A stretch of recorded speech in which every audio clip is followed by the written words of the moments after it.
In today's video, I'm going to teach you how to add chat widget in GoDaddy website. By the end, you'll have a friendly chat bubble on your site so visitors can reach you instantly, which can boost engagement and help you answer questions right when they pop up. Let's start at your browser. Head to Google, then type GoDaddy. This is a quick way to get to the official site if you don't have it bookmarked. Click the GoDaddy result to open the homepage and sign into your account. Make sure you're using the same account that owns the website you want to update. If you use multi-factor authentication, keep your device nearby so you can complete the login smoothly. Once you're in, look to the top right of the screen and click your account name or profile icon. From that menu, choose My Products. This takes you to a dashboard that lists everything connected to your account. Find the website you want to work on. If you have multiple sites, take a moment to confirm you're selecting the right one, and click to open it in the website editor. Inside the editor, focus on the right-hand side of the screen.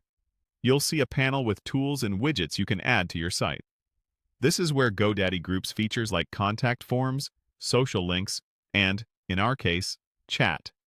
Scroll through the panel until you see chat, then click it to open the chat settings. If you don't see it immediately, expand any collapsible sections or search within the panel if there's a search bar.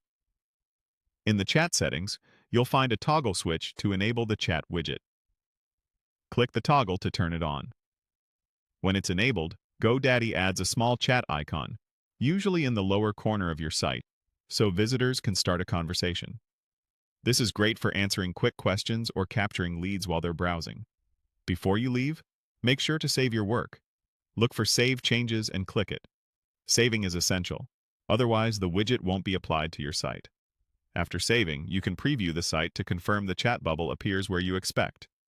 If it doesn't show up right away, try refreshing the preview or clearing your browser cache. That's it. You went from logging in, navigating to My Products, opening your site in the editor, finding the chat option in the right panel, enabling the toggle, and saving your changes. With the chat widget active, you're giving visitors a simple, direct way to reach you, which can make a big difference in responsiveness and customer satisfaction.